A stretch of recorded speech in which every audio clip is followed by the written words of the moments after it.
زینب میرے چچا کی اکلوتی بیٹی تھی اور 200 ایکڑ زمین کی مالک تھی، اور ابا جان اتنی بڑی پراپرٹی کسی غیر کے حوالے تو نہیں کرنا چاہتے تھے، لہٰذا ابا جان نے زینب کی شادی مجھ سے کرا دی۔ لیکن چونکہ وہ مجھے پسند نہیں تھی، لہٰذا میں نے بیوی کے روپ میں اسے کبھی قبول نہ کیا۔ شادی کی پہلی رات سے ہی خود تو بیڈ پر سوتا، لیکن اسے نیچے فرش پر سونے پر مجبور کیا، مگر وہ ایسی اعلیٰ ظرف لڑکی تھی کہ اس نے کسی کو نہ بتایا، حتیٰ کہ اپنے والدین کو بھی نہ بتایا۔ 1 سال تک میں نے اسے ہاتھ تک نہ لگایا، وہ پھر بھی چپ رہی۔ مجھے ایک بیماری تھی جس کی وجہ سے نیند کی حالت میں کبھی کبھی میری سانس رک جاتی تھی۔ ایک دن نیند کی حالت میں میری سانس رکی تو اس نے مجھے نیند سے جگایا۔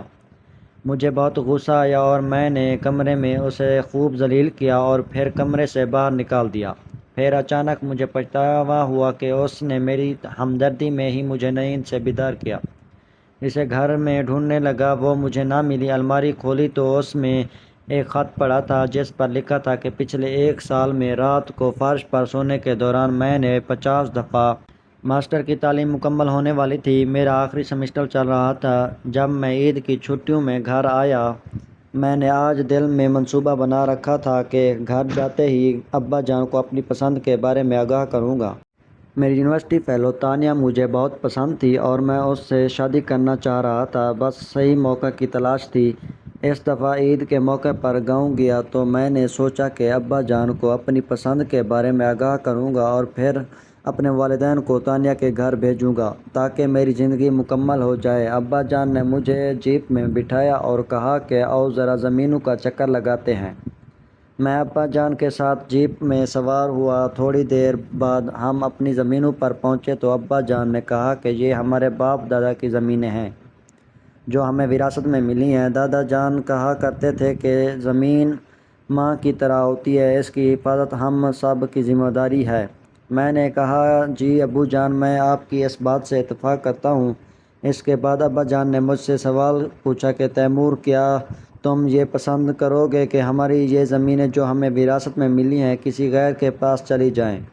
میں نے کہا ابا جان، آپ کیسی باتیں کر رہے ہیں، میں کیا کوئی بھی شخص ایسا بالکل نہیں کرے گا، ان زمینوں کی حفاظت ہماری ذمہ داری ہے۔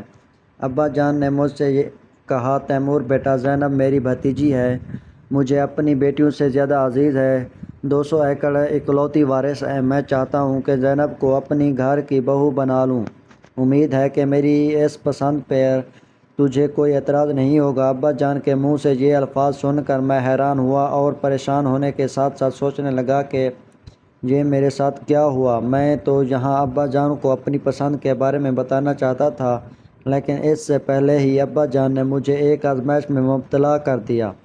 زندگی میں کبھی میں نے ابا جان کے کسی حکم کی خلاف ورزی نہیں کی، نہ ہی بحث کی تھی، لیکن آج ایک ایسا موقع تھا جس کی وجہ سے میں شش و رنج میں مبتلا ہو چکا تھا۔ مجھے کچھ سمجھ نہیں آ رہی تھی کہ میں کیا کروں۔ اگر میں نے اپنی پسند کا اظہار کیا تو ابا ناراض ہو سکتے ہیں اور ابا جان کی ناراضگی میں مول نہیں لے سکتا، مگر یہ بھی حقیقت تھی کہ زینب کے بارے میں نے کبھی ایسا سوچا تک نہیں تھا۔ اس کا اور میرا کوئی میچ نہیں تھا۔ وہ ساری زندگی گھر میں رہی اور ایک دفعہ بھی اسکول نہ گئی، جبکہ میں ایک پڑھا لکھا لڑکا تھا۔ ایک طرف تانیہ کا چہرہ میرے سامنے آتا، دوسری طرف اپنے باپ کے چہرے پر نظر ڈالتا۔ دل پر پتھر رکھ کر میں نے اپنی محبت کی قربانی دی اور سر جھکا کر ابا کے اس فیصلے کو مان لیا۔ ابا جان نے مجھے گلے سے لگایا اور اس کے بعد اگلے ماہ کی 10 تاریخ کو زینب سے میری شادی طے ہو گئی۔ مقررہ وقت پر زینب سے میری شادی تو ہو گئی، لیکن میں نے اسے دل سے اپنی بیوی تسلیم کیا ہی نہیں، اور میں نے دل میں یہی منصوبہ بنا رکھا تھا کہ جب میں اس سے بیوی والا کوئی تعلق رکھوں گا بھی نہیں تو تنگ ہو کر خود بخود گھر سے چلی جائے گی۔ شادی کی پہلی رات ہی میں نے زینب کو منہ دکھائی میں یہی بات کہی کہ میں اپنے باپ کی وجہ سے تم سے شادی کر رہا ہوں، مگر میں نے دل سے تجھے اپنی بیوی تسلیم نہیں کیا۔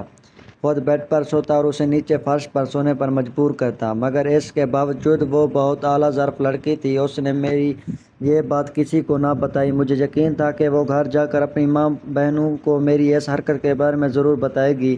اور جو باتیں میں نے اس سے کہی وہ ان سے کہے گی، لیکن اس نے ایسا کچھ نہ کیا۔ اس کا ثبوت یہ ہے کہ میرا چچا بہت ساختہ آدمی ہے اور اپنی بیٹی سے بے پناہ محبت کرنے والا ہے۔ اگر وہ اپنے باپ کو بتاتی تو دوسرے دن ہی میرا چچا ادھر آ کر گھر میں ہنگامہ کھڑا کر دیتا، لیکن چچا نے ایسا کچھ نہ کیا۔ یہ اس بات کا ثبوت ہے کہ زینب نے گھر جا کر میری شکایت نہ کی۔ میری ان تمام زیادتیوں کے باوجود اس نے ایک اچھی بیوی بننے کی کوشش کی۔ جب بھی اسے محسوس ہوتا کہ میرے چائے پینے کا موڈ بن رہا ہے تو اسے خود بخود پتہ چل جاتا اور وہ کچن میں جا کر چائے بنانا شروع کر دیتی۔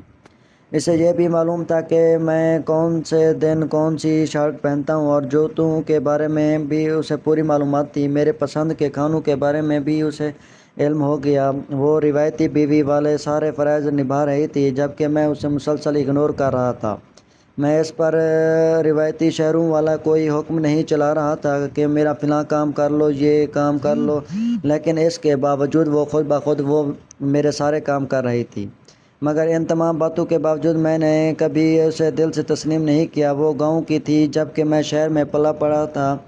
وہ خوبصورت تو تھی لیکن خوبصورتی سے زیادہ مجھے اعتماد پسند تھا جو کہ اس میں بالکل نہیں تھا۔ ہمیشہ آنکھیں جھکا کر چلتی تھی، ملازموں کی طرح میرے سارے کام کر رہی تھی، حالانکہ وہ مجھ سے بڑی ذمہ دار زمیندار تھی کیونکہ وہ اپنے باپ کی اکلوتی اولاد تھی اور 200 ایکڑ کی اکیلی مالک تھی، جبکہ ہم 2 بھائی تھے اور میرے حصے میں تو 100 ایکڑ آ رہا تھا۔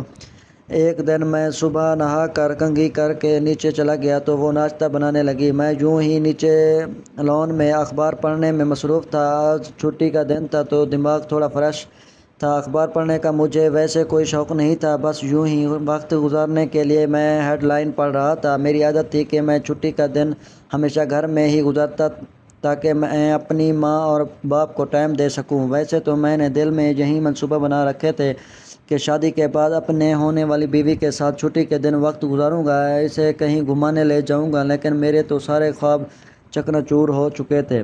زینب کے ساتھ تو ایسا کرنا ممکن ہی نہیں۔ اخبار پڑھتے ہوئے مجھے محسوس ہوا کہ مجھے کوئی دیکھ رہا ہے۔ میں نے ادھر ادھر دیکھا لیکن مجھے کوئی نظر نہ آیا اور دوبارہ اخبار پڑھنے میں مصروف ہو گیا۔ دوبارہ مجھے محسوس ہوا کہ کوئی دیکھ رہا ہے۔ اس دفعہ میں نے جلدی سے پیچھے دیکھا تو زینب مجھے کچن کی کھڑکی سے دیکھ رہی تھی، لیکن میرے دیکھتے ہی وہ دوبارہ کام میں مصروف ہو گئی۔ اس کی چوری پکڑی جا چکی تھی۔ مجھے بہت عجیب سا لگا کہ جس لڑکی کو میں اتنا اگنور کرتا ہوں اس کا کوئی خیال بھی نہیں رکھتا، اپنے ساتھ بیڈ پر سونے کے لیے ہی منع کرتا، لیکن اس کے باوجود وہ مجھے دلچسپی لے رہی تھی، میرا خیال رکھ رہی تھی۔ وہ اکثر ہی میری طرف دیکھ کر گھورتی تھی لیکن میرے دیکھنے پر وہ اپنی نظریں موڑ لیتی تھی۔ ایک دفعہ تو میں گہری نیند میں تھا لیکن جب میری آنکھیں کھلی تو وہ اوپر دیکھ رہی تھی۔ مجھے بہت عجیب لگا۔ کیا وہ ہمیشہ سے ہی ایسی ہی ہے یا پھر شادی کے بعد ایسی ہو گئی؟ اس کے بارے میں نہیں جانتا تھا، مگر ایک بات جو میں نے محسوس کی کہ دن بدن اس میں تبدیلی آ رہی تھی۔ وہ کپڑوں کی سلیکشن کے بارے میں محتاط ہو رہی تھی۔ ایک دن وہ میرے لیے چائے بنا کر آئی تو میں نے اس کی آنکھوں میں دیکھا کہ وہ کچھ کہنا چاہ رہی تھی لیکن کہہ نہیں پا رہی۔ میں نے اس کی طرف دیکھ کر کہا کہ آپ کچھ کہنا ہے؟ وہ کہنے لگی کہ نہیں، کچھ نہیں کہنا۔ پھر جاتے وقت اچانک واپس مڑی اور کہا کہ آج موسم بہت اچھا ہے، چھٹی کا دن ہے تو میرے دل میں آیا کہیں گھومنے چلیں۔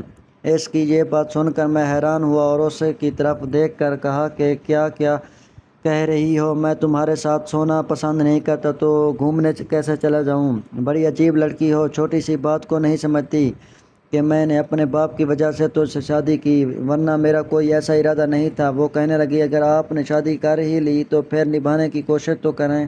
میں نے کہا میرے پاس ان فضول باتوں کا وقت نہیں، پھر بغیر چائے پیے وہاں سے چلا گیا اور پھر لان میں بیٹھ کر ٹی وی دیکھنے لگا۔ زینب بیچاری واپس اپنے کمرے میں چلی گئی۔ میں دل ہی دل میں سوچنے لگا کہ وہ بیچاری کمرے میں رو رہی ہوگی۔ میرے دل میں آیا کہ میں جا کر چیک کر لوں۔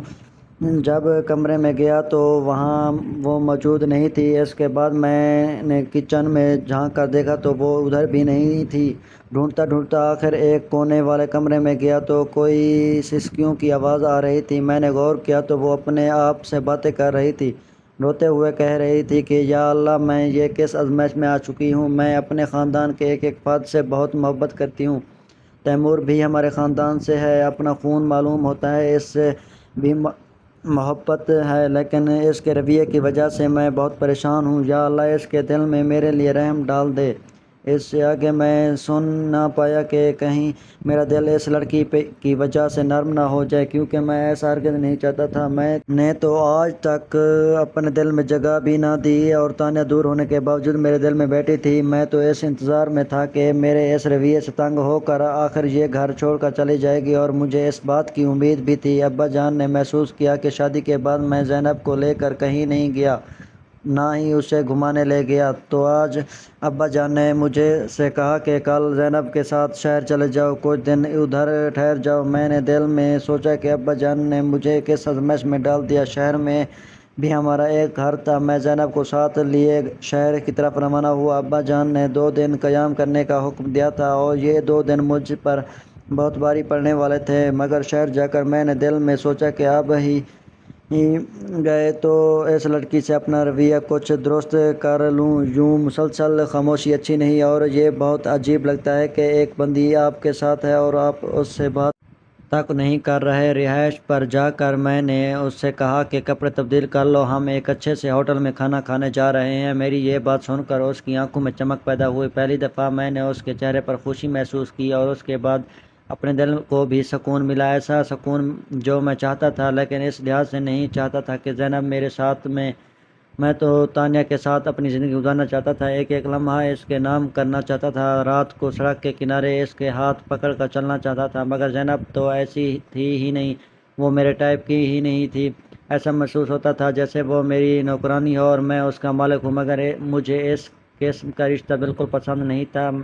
میں تو میاں بیوی میں محبت کا قائل تھا، میں اس بات کا قائل تھا کہ میاں بیوی میں فری گپ شپ ہونی چاہیے، ایک دوسرے کو تنگ کریں۔ خیر، اس کے بعد ہم ایک ہوٹل میں کھانا کھانے گئے۔ زینب نے شہر کے لحاظ سے اچھے سے کپڑے زیب تن کیے۔ ایک دفعہ یوں ہی استری کرتے وقت اس نے میری پسندیدہ نیلی رنگ کی شرٹ جلا دی اور پھر ادھر ہی رونا شروع کر دیا، حالانکہ وہ آسانی سے میری اس شرٹ کو چھپا سکتی تھی، کیونکہ میرے پاس درجنوں شرٹیں تھیں، اور مجھے یہ بات یاد بھی نہیں ہوتی کہ کون سی شرٹ کہاں ہے۔ میں نے رونے کی وجہ پوچھی تو کہنے لگی، آپ کی شرٹ جل گئی۔ مجھے غصہ تو بہت ہے، لیکن میں نے کہا ٹھیک ہے، کوئی مسئلہ نہیں۔ کبھی کبھی میں حیران ہوتا تھا کہ زینب کس قسم کی لڑکی ہے۔ ادھر شہر میں لڑکیاں اپنے شوہر سے ہر وقت کوئی نہ کوئی فرمائش کرتی رہتی ہیں، لیکن آج تک شادی کو 1 سال ہونے والا تھا، اس نے مجھ سے کسی قسم کی فرمائش کا اظہار نہ کیا۔ صبح اٹھ کر نماز ادا کرتی، وہ 5 وقت کی نمازیں تھیں، اس کے علاوہ صبح قرآن مجید کی تلاوت بھی کرتی تھی۔ ادھر شہر میں بھی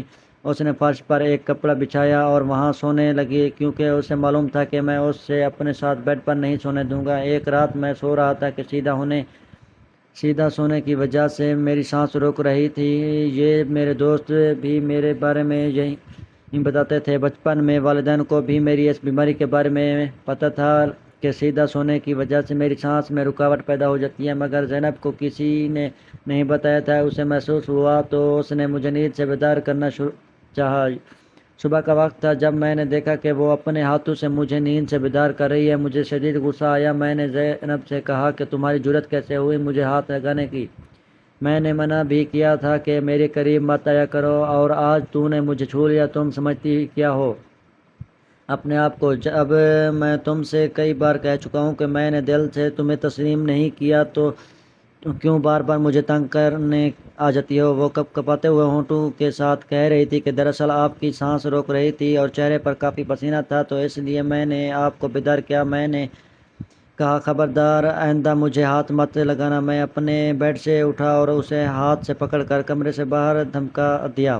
اس کے بعد کمرہ بند کیا اور دوبارہ بیڈ پر سو گیا، کیونکہ میری نیند پوری نہیں ہوئی تھی۔ جب دوبارہ آنکھ کھلی تو اس وقت صبح 9 بج چکے تھے۔ صبح 5 والا واقعہ مجھے اچانک یاد آیا تو اچھا نہ لگا۔ دل میں سوچنے لگا کہ میں نے کچھ زیادہ ہی اس کے ساتھ مس بیہیو کر لیا۔ اس کے بعد باتھ روم میں نہانے کے لیے چلا گیا۔ نہانے کے بعد یہی سوچ رہا تھا کہ آج اسے منا لوں گا، کیونکہ غلطی مجھ سے ہی ہوئی۔ وہ بیچاری مجھ سے خیر خواہی کر رہی تھی اور مجھے نیند سے جگایا، جبکہ الٹا میں نے ہی اسے بے عزت کر دیا۔ 1 سال ہونے کو ہے، وہ بیچاری فرش پر سوتی ہے، کبھی اس بات کا تذکرہ کسی سے نہیں کیا۔ مجھے ایک ایک کر کے زینب کی ساری خوبیاں نظر آنے لگی۔ دل میں احساس ہونے لگا کہ یار تو نے تو ظلم اور جبر کی تمام حدیں پار کر لیں۔ خیر میں جلدی سے نہایا اور اس کے بعد دروازہ کھول کر اسے دیکھنے لگا، لیکن وہ مجھے نظر نہ آئی۔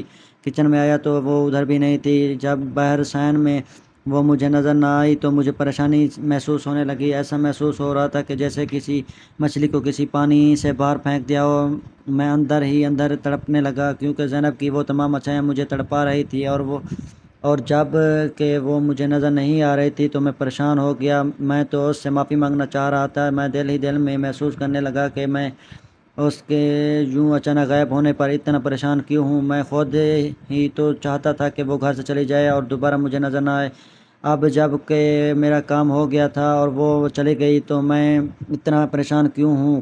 کیا میں اس سے محبت کرتا ہوں؟ میں خود سے پوچھنے لگا۔ نہیں، ہرگز نہیں۔ ایسی لڑکی کیسے محبت کر سکتا ہوں جو محبت کے قابل نہیں، جس کا بات کرنے کا سلیقہ نہیں؟ پھر میرے اندر سے آواز آئی کہ جاہل، تو اس سے محبت کرتا ہے؟ اس کی حد سے زیادہ فرمانبرداری اور خاموشی نے تجھے اندر سے توڑ دیا اور اس کا دیوانہ بنا لیا۔ پھر میری انا نے کہا ایسا ممکن نہیں۔ ایک ایک کر کے ساری اس کی اچھی باتیں یاد آنے لگی، کیسے وہ فرش پر بستر بچھائے سو جاتی تھی اور سوتے ہوئے بھی میری طرف دیکھتی، کس طرح وہ باورچی خانے کی کھڑکی سے مجھے گھور رہی تھی۔ لیکن جیسے ہی میں نے دیکھا تو اس نے اپنا چہرہ چھپا لیا کہ ان ساری عادت کی وجہ سے میں اس سے محبت کرنے لگا۔ ہاں، میں اس سے محبت کرتا ہوں۔ میری انا کا بھوت اتر چکا تھا۔ میں پاگلوں کی طرح بھاگ بھاگ کر اس سے تلاش کر رہا تھا۔ گھر میں نظر نہ آئی تو باہر گیٹ پر آیا اور سڑک پر دیکھا، لیکن مجھے کہیں نظر نہ آئی۔ مجھے اس بات کی پریشانی نہیں تھی کہ ابا جان کو کیا جواب دوں گا کہ تم بیوی کے ساتھ گھومنے گئے تھے، بیوی کہاں ہے؟ بس پریشانی تھی تو وہ اپنی وجہ سے تھی، کیونکہ میں اندر سے بہت بے چین تھا۔ میں باہر سڑک پر گیا، ادھر بھی مجھے نظر نہ آئی۔ گاڑی نکالی، شہر کا چپا چپا چھان مارا، تمام بس اڈوں پر دیکھا کہ شاید وہ مجھے کہیں نظر آ جائے، لیکن مجھے کہیں نظر نہ آئی۔ دل ہی دل میں بہت پریشان رہا۔ پھر سوچا شاید وہ کسی بس پر سوار ہو کر گاؤں کی طرف چلی گئی۔ میں نے گاؤں رابطہ کیا تو وہاں سے بھی خبر آئی کہ وہ یہاں نہیں آئی۔ تھک ہار کر واپس اپنی رہائش پر آیا، صوفے پر لیٹ گیا، سر سے لے کر پاؤں تک پسینے میں شرابور تھا۔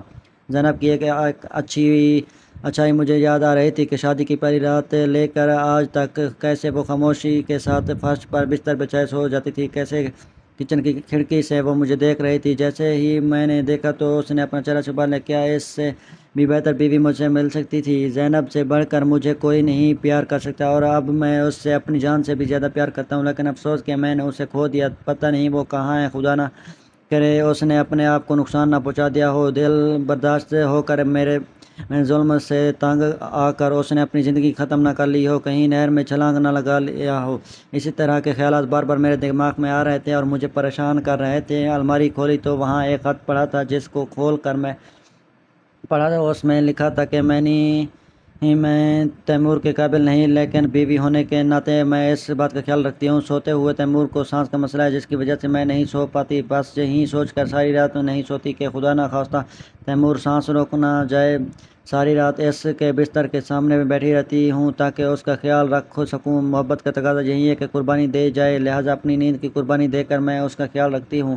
تیمور رو رو کر کہہ رہا تھا کہ کاش وہ ایک دفعہ میرے سامنے آ جائے تو میں اس سے معافی مانگ سکوں۔ مجھے اب اس پر کی گئی ایک ایک زیادتی یاد آ رہی تھی اور ان کو یاد کر کے میں چیخنے چلانے لگا، اپنے بال نوچنے لگا۔ میری چیخوں کی آواز سن کر اچانک وہ میرے سامنے آئی۔ اسے دیکھ کر مجھے ایسا محسوس ہوا کہ میری سانسیں واپس آ چکی ہیں۔ کہاں چلی گئی تھی تم مجھے چھوڑ کر؟ آپ دوبارہ مجھے چھوڑ کر کبھی نہ جانا، زینب کہنے لگی۔ جیسے ہی آپ نے صبح مجھے کمرے سے نکالا تھا تو مجھے بڑا دکھ ہوا اور میں گھر کی چھت پر چلی گئی تاکہ میرے رونے کی آواز آپ تک نہ پہنچ سکے۔ ادھر ایک چارپائی پڑی تھی تو مجھے وہاں نیند آ گئی۔ اب آپ کی چیخوں کی آواز سنی تو میری آنکھیں کھل گئی اور میں چھت سے نیچے آ گئی۔ کیوں چیخ رہے ہیں؟ کیا کوئی چیز گم ہو گئی؟ میں نے زینب سے کہا، تم کہاں گم ہو گئی تھی؟ اب تجھے کبھی اپنے سے دور نہیں کروں گا۔ تو میری سب سے اچھی بیوی ہے، جبکہ میں تمہارا برا شوہر تھا۔ مجھے معاف کر دینا، میں نے تمہارے ساتھ بہت زیادتی کی۔ خدا را مجھے معاف کر دو۔ زینب نے کہا، آپ معافی مانگ کر مجھے شرمندہ مت کیجیے۔ آپ کل بھی میرے لیے قابل احترام ہیں اور آج بھی میں آپ کی اتنی ہی عزت کرتی ہوں۔ زینب نے دل سے مجھے معاف کر دیا، بس یہی میرے لیے کافی تھا۔ شادی کی پہلی سالگرہ پر میری خواہش پر زینب کو دوبارہ دلہن بنایا گیا۔ شادی کی تمام رسومات دوبارہ کی گئی۔ دلہن کے روپ میں وہ چاند کا ٹکڑا لگ رہی تھی۔ وہ اتنی خوبصورت ہے یہ مجھے آج پتہ چلا، مگر سب سے زیادہ خوبصورت اس کے اخلاق ہیں۔ اس کا دل ایک انمول موتی کی طرح خالص تھا اور میں اپنے آپ کو خوش نصیب سمجھتا تھا کہ مجھے زینب جیسی بیوی ملی۔